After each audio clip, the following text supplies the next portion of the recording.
Está começando agora o Arrumando a Casa, a sua revista semanal sobre decoração, homestaging, bem-estar e tudo de bom que pode fazer muita diferença na sua casa e na sua vida.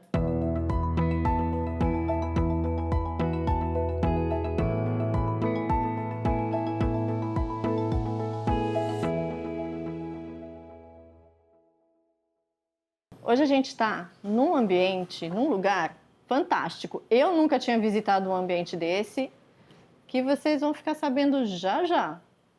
Sempre tive vontade de fazer e hoje eu vou poder também colocar as mãos na massa aqui no Arrumando a Casa. Cristiana, tudo bom com você? Tudo ótimo, e você, Suzane? Tudo maravilhoso.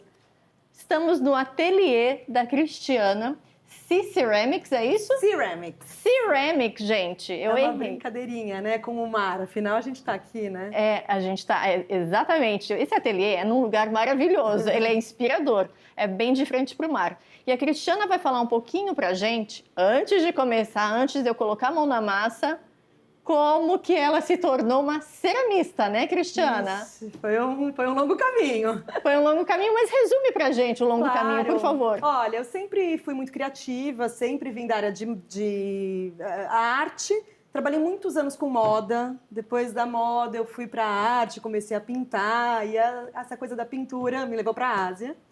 E eu acabei indo morar em Bali. Nossa, que sonho!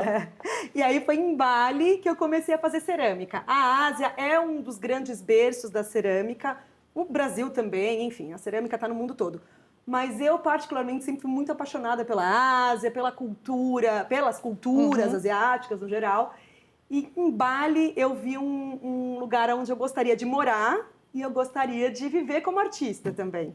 Então eu mudei pra lá, pintei, acho que 14, não sei, pintei muitos murais na ilha. Aqueles murais grandes, Isso. nossa! Pintei em restaurante, pintei em hotel, pintei em casa de pessoas, enfim.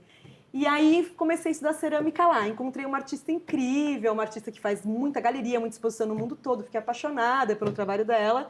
E eu consegui ter a sorte de fazer ela virar minha mentora, porque ela não era professora. Eu que dei uma chavecada ali Olha, nela. que legal! Foi muito legal.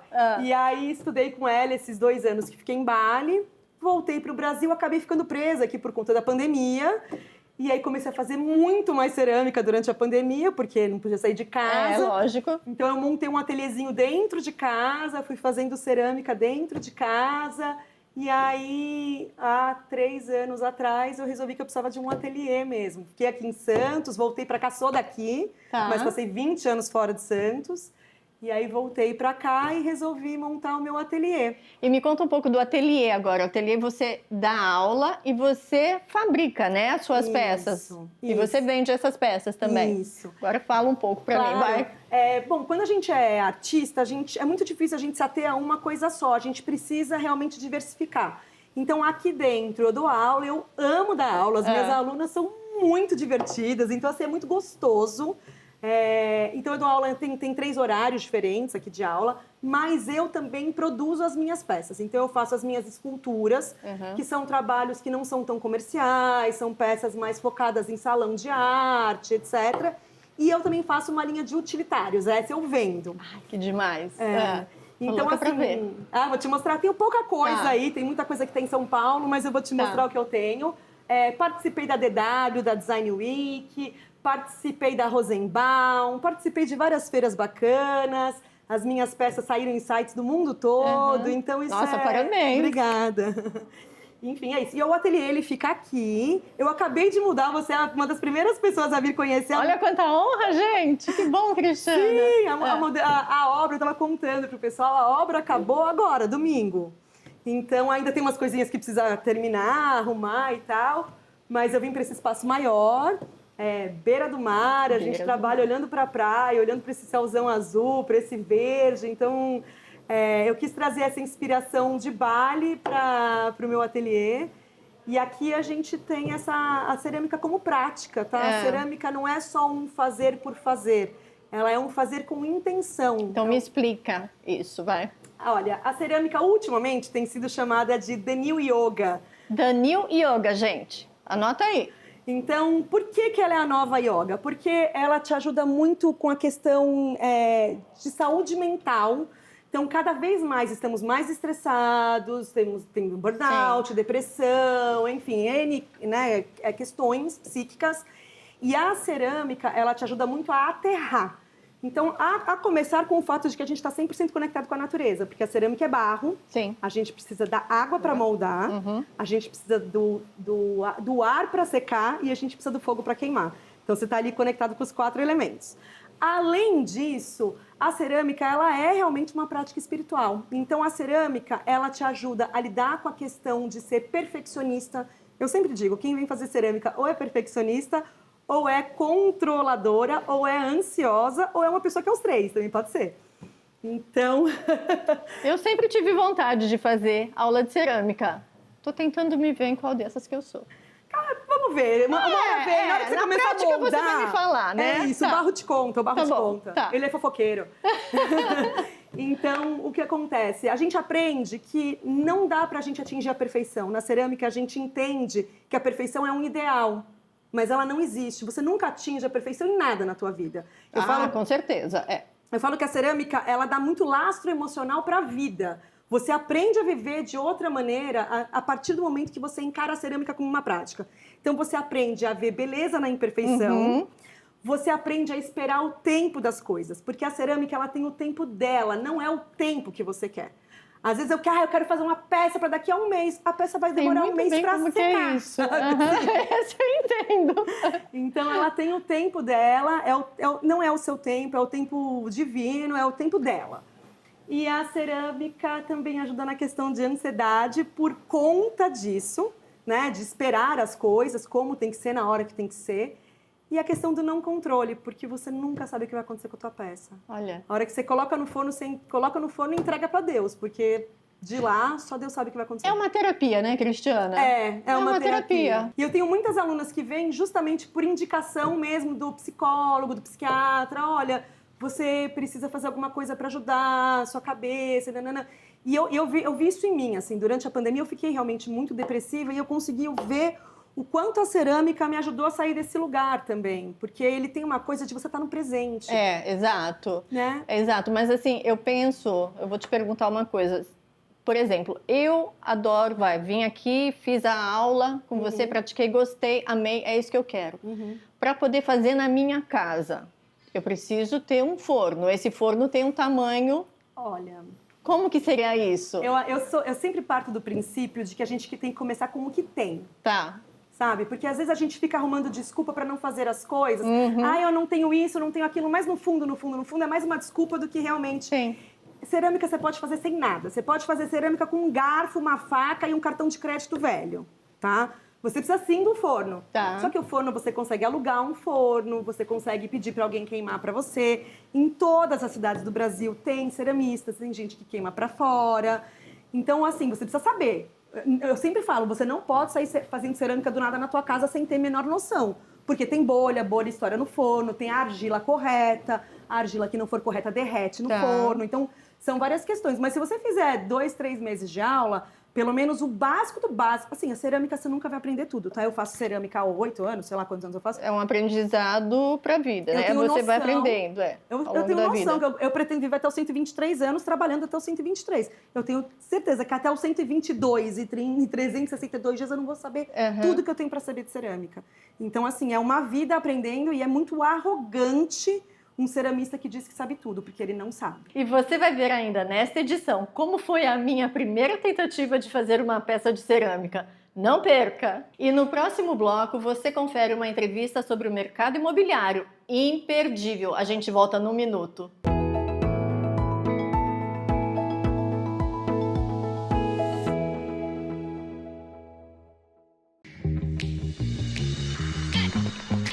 Água caindo no piso laminado?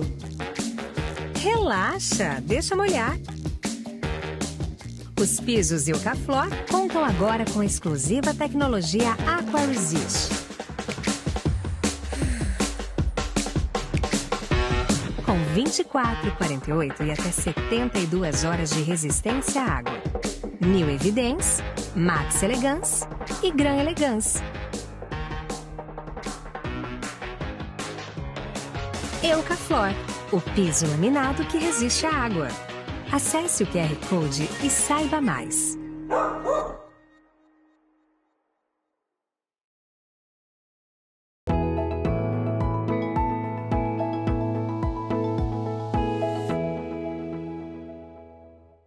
Olá, estamos aqui com mais um Arrumando a Casa, aquele videocast que a gente não fala somente sobre casa, afinal de contas, a gente tem duas casas, não é verdade? A casa que a gente mora, a física, e essa casa aqui, que é o nosso corpo, a casa mais sagrada que a gente tem. Então, a gente comenta sobre mercado imobiliário, sobre decoração, bem-estar, saúde, enfim, sobre tudo que engloba as nossas duas casas. Hoje eu tenho um convidado muito especial, porque o nosso tema de hoje, olha, é ali, ó. Vai ser uma coisa bem... Você já imaginou? Vamos lá. Imagina só, como que anda o mercado imobiliário? Quantos empreendimentos novos nós temos por aí, né? E todo mundo gosta do quê? Do que é novo. Não é verdade? Aí eu pergunto para você, quantos imóveis usados nós temos? Muitos. E será que nós estamos esquecendo realmente desses imóveis usados, imóveis de terceiros? Eu tô achando que a gente tá realmente esquecendo, sim, por causa dos empreendimentos. Mas quem vai falar pra gente isso é o meu convidado, Antônio Souza, corretor imobiliário, olha só, hein? Subdelegado do Cresce, diretor conselheiro do Cresce também e sócio da Rimax Mavic. Antônio, obrigada por ter aceitado o meu convite para Arrumando a Casa. Boa tarde aos seus ouvintes, aos seus internautas, não é? É um prazer enorme poder estar com você aqui e falar de um tema bastante, vamos dizer, não tão polêmico, mas um tema muito importante. Exato, né? Porque, afinal de contas, nós temos imóveis e imóveis. Né? E como temos, né? Como temos, né? E ainda está faltando. E ainda está faltando. Mas, assim, para começar, eu gosto sempre que os meus convidados falem um pouco da trajetória deles. Eu sou muito curiosa. Eu acho que quem assiste a gente também é, né?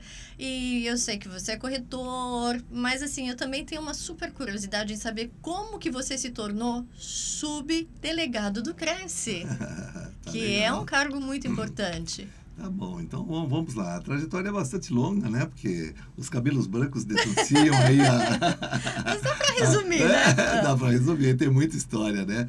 Mas então, na verdade, assim, meu pai se aposentou, montou um escritório imobiliário e ele falou assim, olha, eu vou construir esse escritório para você. Eu falei assim, não, pai, não é meu negócio, né? E, enfim... O tempo passou, eu fui tentar inicialmente fazer alguma coisa e aí não estava dando muito certo. Eu fui para o mercado e aí a fatalidade veio à tona, ou seja, meu pai faleceu, o escritório estava aberto, eu estava num momento de transição de empresa, eu falei, bom, o que eu tenho que fazer? Assumir o negócio, Sim. né? Então aí eu assumi e a partir daí que a gente começou a fazer todo esse trabalho dentro da corretagem. E lógico, eu tive que fazer alguns cursos para me aprimorar e entender um pouquinho mais do mercado, né? Fui fazer direito imobiliário para não inteirar um pouquinho mais, Sim. saber um pouquinho mais das leis, até porque de repente o escritório era um pouquinho distante. Então, na região, em termos de São Paulo, quando a gente fala de imóveis em São Paulo, principalmente, documentação, os imóveis normalmente são muito irregulares, então quando você vai vender tem uma série de ações a serem tomadas, enfim. Aí, a partir daí, aí a gente está no mercado e se envolvendo cada dia mais. E como subdelegado, como que você começou a ser um subdelegado? Como que é isso? Também é uma carreira, né? Vamos dizer assim. Sim. Na verdade, o que acontecia? Quando eu assumi, que nessa transição que eu disse, né, da fatalidade do falecimento do meu pai, eu comecei a trabalhar e o Cresce, assim como muitos outros corretores, acreditam que o Cresce tem que dar alguma coisa, quando na realidade o conselho, ele é um conselho, uma autarquia federal. Sim. Por consequência disso, ele faz a fiscalização, assim como o CRM, o CRO, enfim, todos os conselhos, né? Então, a finalidade do Cresce é fiscalizar. Então, eu nem estava pagando o Cresce, na verdade, olha que loucura, né? Porque eu falava, não me fornece nada, não faz nada, então eu não pagava. Bom, aí nós tivemos a entrada do presidente Viana, o atual presidente, que por acaso ele também mora aqui na Baixada, mora aqui na Praia Grande, né? E aí, com a entrada dele, eu fui convidado a ir lá para conhecer um pouquinho o Cresce. E aí eu fui lá, fiz meus acertos, aquelas coisas todas, coloquei em dia. E me convidaram para ser delegado distrital. Aí eu comecei como delegado distrital e comecei a participar um pouco mais, até chegar o momento que teve uma oportunidade de eu ser o subdelegado seccional, e abaixo da gente nós temos aí uns 90 corretores como os nossos delegados nas regiões. Parabéns, viu? Obrigado. Parabéns. Nossa, é muito interessante. Eu sou uma parceira do Cresce também. Mês que vem eu tenho uma palestra até. Não percam, no é Cresce, muito interessante. não percam, exatamente. Antônio, agora vamos entrar no nosso assunto, Legal. né? Dos imóveis terceiros, usados, que estão aí. Na sua visão, por que você acha que o imóvel usado perdeu tanto espaço nas conversas de quem quer comprar um imóvel? Porque sempre quando alguém vai comprar um imóvel, pensa num imóvel novo, né? Eu acho que é sempre segunda opção o imóvel de terceiro, na maioria das pessoas. Lógico que eu não estou generalizando, Sim. tá? Mas por que você acha que está perdendo tanto? Bom, então tem toda uma história aí que a gente pode analisar, Suzana, que a gente começa da seguinte maneira. O país ele tem um déficit de moradia muito grande. Então, dependendo dos governos, os incentivos de financiamento, os incentivos que o governo possa dar para o financiamento, que você vai ter as possibilidades do mercado de uma forma geral.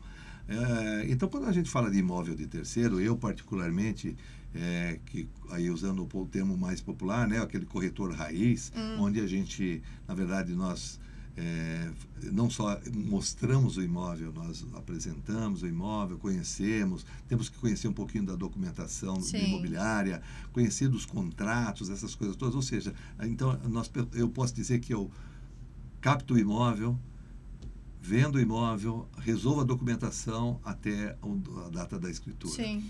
Isso tudo, então, para os imóveis, por exemplo, usado, uma boa parte, e eu vou falar para você, aí falando um pouquinho da Zona Sul, onde eu atuo efetivamente, eu até numa oportunidade que tive com o secretário de Habitação e o secretário das subprefeituras, comentei que precisava fazer um trabalho de regularização dos imóveis, porque esses imóveis, muitas das vezes, eles não são negociados porque tem alguma irregularidade. A construção não está verbada, o IPTU não tem a área construída, enfim, isso tudo trava um financiamento. Então, o imóvel usado, você não consegue, de repente, fazer Ele se torna um pouco mais complicado para negociar. Corretor. Tá. Percebe? Tá. E se o corretor, por exemplo, é um corretor hoje novo, ele tem uma noção, como o presidente normalmente fala, né? Você, quando tira a carteira de motorista, você recebeu a autorização para dirigir. Pouco você sabe dirigir. Exato. É o trânsito, é o dia a dia que vai te tornar um motorista. E é o dia a dia que vai tornar um corretor experiente, que possa, e lógico, da dedicação de cada um para poder fazer isso. Certo. Então, uma das dificuldades, eu diria, com relação aos imóveis mais antigos, né, se é que podemos dizer assim, os imóveis usados, vem em decorrência disso, em termos de uma certa dificuldade da venda. Lógico, nós não podemos generalizar, mas quando a gente se fala das periferias, dos bairros, de uma forma geral, você vai encontrar essa dificuldade nesse caso. Antes da gente ir para a nossa dinâmica, eu quero só colocar uma observação sobre o que você falou dos imóveis, dos apartamentos novos, que hoje em dia são dormitórios, antes eram quartos, mas tinham um banheiro, os apartamentos tinham um banheiro, os imóveis, e hoje em dia cada um tem sua suíte. É uma coisa que a gente vai passar um pouquinho fora do nosso tema, mas eu vou falar, porque o que acontece hoje em dia com os jovens, principalmente, tá? Eu tenho jovens morando em casa e eu sei como que é. Na minha casa cada um tem seu banheiro, tem seu dormitório.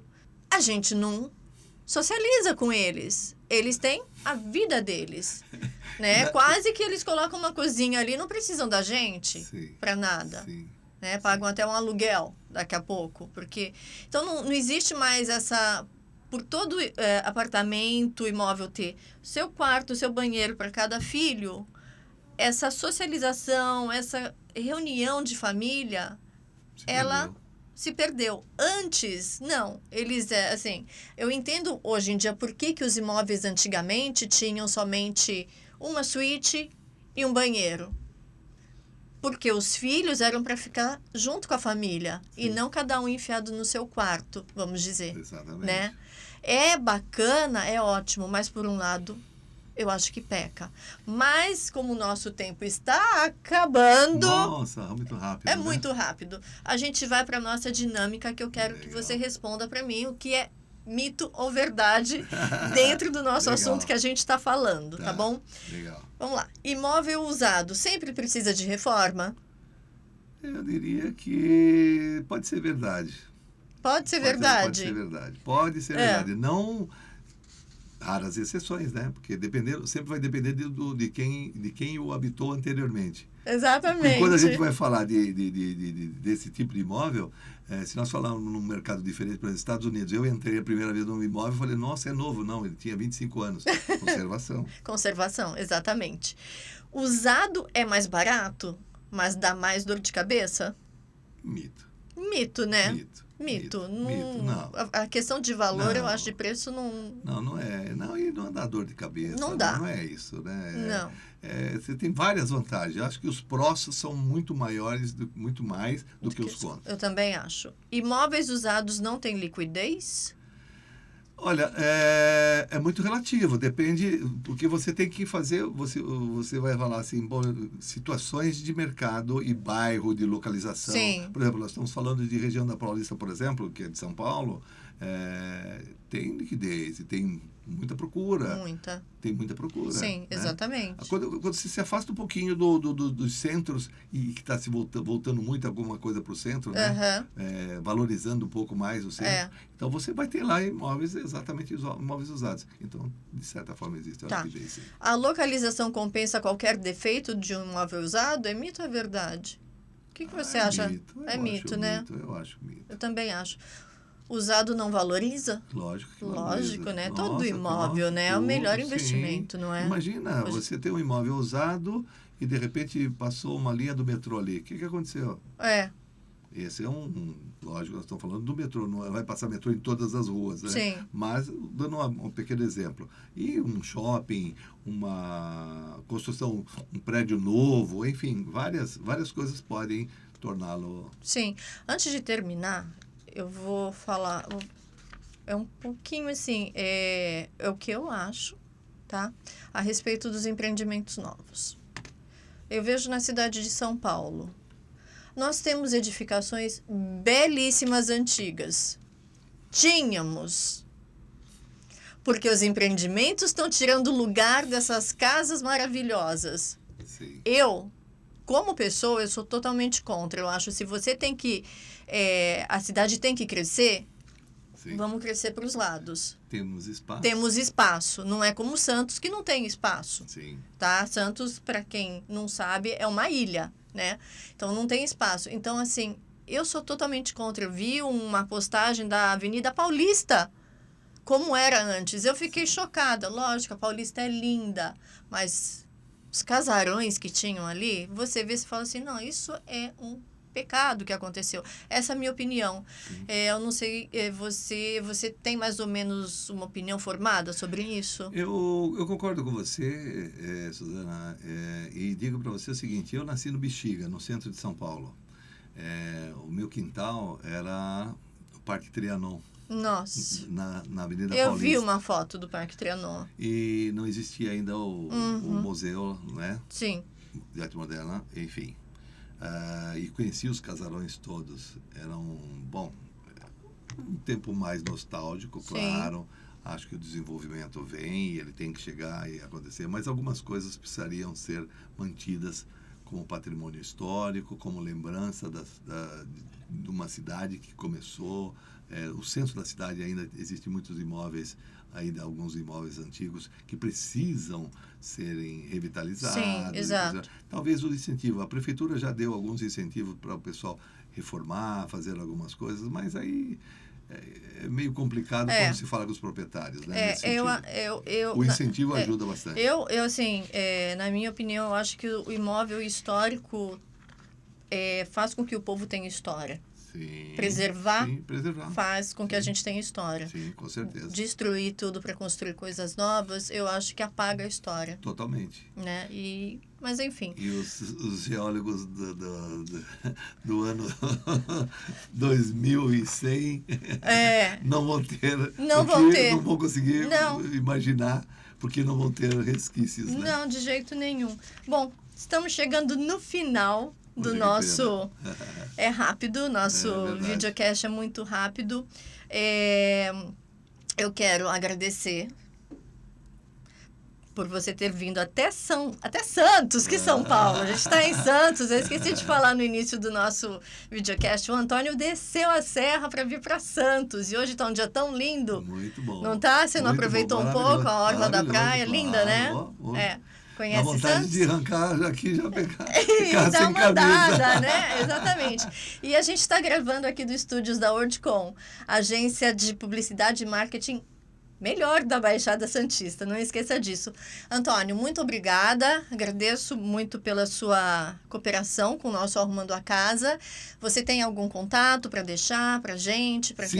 Bom, primeiro, Ana, obrigado pelo convite. Vir aqui, poxa, é um prazer enorme, que aproveitei a oportunidade também de rever alguns outros amigos, um pouquinho antes de vir até aqui para a gravação. É sempre muito bom estar aqui.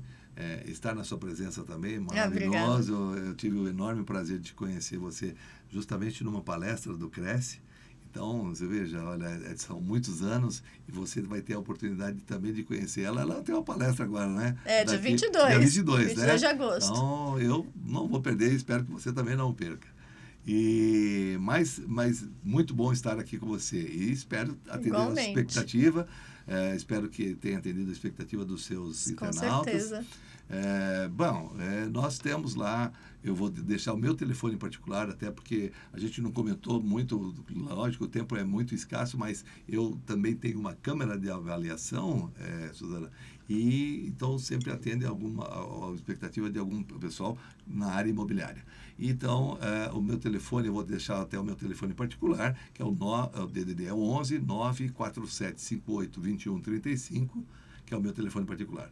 E nós temos também, você teve a oportunidade de participar com a gente lá no Calça Suja. O que é o Calça Suja, né? É o nosso podcast do mercado imobiliário, e que nós estamos dando uma remodelada também, para que a gente possa, já no nosso caso, nós vamos estar no nosso estúdio, então estamos reprogramando, em breve você tem, mas lá tem alguns vídeos, e você vai poder assistir a Suzana lá também com a gente. Exato, né? Eu também tive YouTube, o prazer de participar. @Calça Suja, no YouTube você vai lá ver a Suzana lá também. Tá bom. Tá bom? Foi um prazer enorme. Igualmente. Gente, nos vemos no próximo Arrumando a Casa. Até mais. E no próximo bloco você vai ver como foi a minha primeira tentativa de fazer uma peça de cerâmica. Será que deu certo? É rapidinho.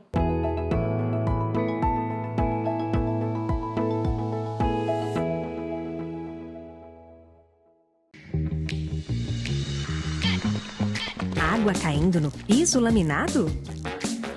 Relaxa, deixa molhar. Os pisos Eucaflor contam agora com a exclusiva tecnologia AquaResist.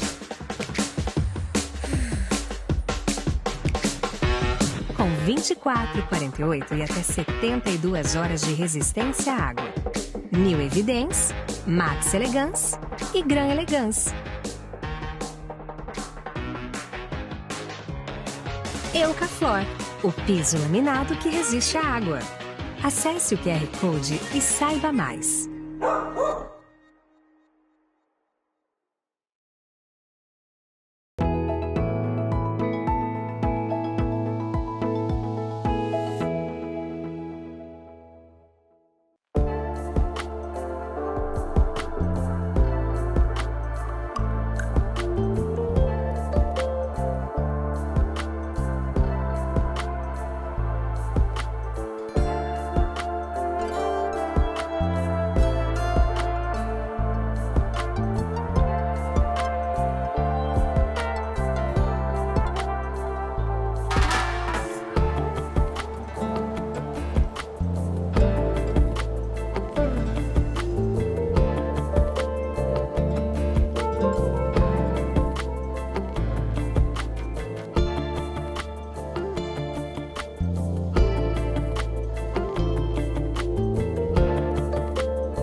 Comprar um imóvel exige cautela, tanto financeira quanto jurídica, sem falar em outros fatores importantes como a localização e as condições do imóvel escolhido. Por isso, é preciso muito cuidado. A decisão já está tomada. Você vai comprar uma casa ou um apartamento. Mas isso é apenas o primeiro passo. Para não ter dores de cabeça, é preciso muito cuidado nessa hora. A primeira providência é fazer um planejamento financeiro. Avaliar sua capacidade de pagamento contando com taxas e impostos, além dos juros, no caso de financiamento. Escolher um corretor de imóveis de confiança também pode fazer muita diferença. Um profissional experiente e habilitado pode orientar você da melhor maneira. Você também deve solicitar alguns documentos, como certidões negativas de débito de IPTU e condomínio, por exemplo. Outro fator importante é a condição do imóvel. Analise a estrutura externa e interna, parte elétrica, hidráulica e até a reputação do condomínio e do bairro. Aliás, a localização do imóvel também precisa ser levada em consideração. Ele fica perto de escolas, hospitais, comércio e transportes. Tudo isso faz muita diferença para quem está comprando um imóvel. Afinal, é um investimento grande e muitas vezes para toda a vida. E o Arrumando a Casa termina aqui. Espero que você tenha gostado. Até a próxima edição.